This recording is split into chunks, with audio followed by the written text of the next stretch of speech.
Social మీడియాలో data సెంటర్లపై doubt వ్యక్తం చేసిన ఏబిఎన్ వెంకటకృష్ణపై ట్రోలింగ్స్ ఎక్కువగా చేస్తున్నారు. ఈ ట్రోలింగ్స్ ఏమని చేస్తున్నారు, ఒక్కసారి ఆ వీడియో ఏబిఎన్ వెంకటకృష్ణ ఏం మాట్లాడాడో ఆ వీడియో చూసిన తర్వాత మళ్ళీ మనం చర్చించుకుందాం. నిజానికి డేటా సెంటర్ కొలాబరేషన్తో అంత జాబ్ క్రియేషన్ వస్తుందా అనేది ఒక పెద్ద చర్చ అయితే ఉంది ఎక్స్పర్ట్స్లో, ఐటీ ఎక్స్పర్ట్స్లో, డేటా ఎక్స్పర్ట్స్లో ఆ చర్చ అయితే ఉంది. అంత జాబ్ క్రియేషన్ వస్తుందా, అంత జాబ్ క్రియేషన్ వస్తుందా? ఉపాధి ఎంతమంది కల్పిస్తున్నారంటే 200 మంది కల్పిస్తున్నారు. ఇదిగా 200 అది మీరు కూడా కమిట్ అయ్యారు. 87,000 కోట్ల రూపాయలకి వచ్చేటువంటి ఉపాధి 200 మాత్రమే అని చెప్పి మీరే చెప్తున్నారు. ఈ గూగుల్ క్రియేట్ చేస్తున్న గూగుల్ డేటా సెంటర్ పేరుతో జరుగుతున్న ప్రచారం అందామా, లేకపోతే దాన్ని హడావుడి అందామా, నిజం అందామా, ఏంటిదంతా?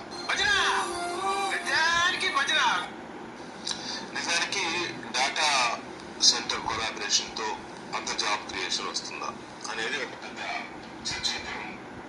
చూశారుగా, నారా లోకేష్ బాబు మరియు చంద్రబాబు గారు మొన్న గూగుల్ డేటా సెంటర్తో 1,000 కోట్ల పెట్టుబడులు మేము తీసుకొస్తున్నాము రాష్ట్రానికి అనే ఏదైతే ప్రచారం చేసుకున్నారో, చంద్రబాబు అనుకూల మీడియాలో కూడా ఏదైతే పెద్ద ఎత్తున ప్రచారం చేస్తున్నారో, ఇప్పుడు ఏబిఎన్ ఛానల్లో వెంకటకృష్ణ గారు డౌట్ వ్యక్తపరుస్తున్నారు.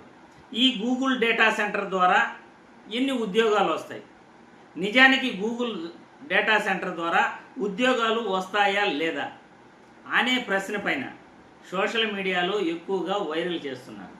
జగన్మోహన్ రెడ్డి గత ప్రభుత్వంలోనే విశాఖపట్నంలో ఏదైతే పారిశ్రామిక సదస్సు నిర్వహించిన తర్వాత ఆదాని డేటా సెంటర్లను విశాఖపట్నంలో ఏర్పాటు చేసేందుకు అప్పట్లో ఆదానితో ఒప్పందాలు చేసుకున్నారు. కేవలం 200 ఉద్యోగాలు ఇస్తే మాకు సరిపోదు, 25,000 ఉద్యోగాలు ఇస్తే నేను ఈ డేటా సెంటర్లకు స్థలాలు కేటాయిస్తాను, రాష్ట్రం తరఫున మీకు అవకాశాలు ఇస్తాను అని జగన్మోహన్ రెడ్డి ఆదానితో చెప్పేటప్పటికీ ఆదాని కూడా 25,000 ఉద్యోగాలు ఇచ్చేందుకు అప్పట్లో ఒప్పందం చేసుకున్నాడు జగన్మోహన్ రెడ్డి. అదే ఆదాని డేటా సెంటర్లని పేరు మార్చేసి గూగుల్ సెంటర్లుగా వీళ్ళు గూగుల్ డేటా సెంటర్లుగా ప్రచారం చేసుకుంటున్నారు. కేవలం 200 ఉద్యోగాలు మాత్రమే ఈ డేటా సెంటర్ల వల్ల వస్తాయి అని సోషల్ మీడియాలో ఎక్కువగా ప్రచారం చేస్తున్నారు. అదే ఏబిఎన్ వెంకటకృష్ణ గారు కూడా ఈ డేటా సెంటర్ల వల్ల అసలు ఉపయోగం ఉందా, ఎన్ని ఉద్యోగాలు వస్తాయి అని ఆయన ఏబిఎన్ ఛానల్లో డౌట్ వ్యక్తపరుస్తుండటం సోషల్ మీడియాలో ఎక్కువగా వైరల్ చేస్తున్నారు. ఎందుకంటే చంద్రబాబు అనుకూల మీడియాలోనే ఈ విధంగా వార్తలు వస్తుంటే ఇక ఇంత గొప్ప ప్రచారాన్ని చేసుకోవటం ఎందుకు అని చంద్రబాబు పైన, నారా లోకేష్ పైన నెటిజన్లు వైరల్ చేస్తున్నారు, నెటిజన్లు ఆవేశపడుతున్నారు.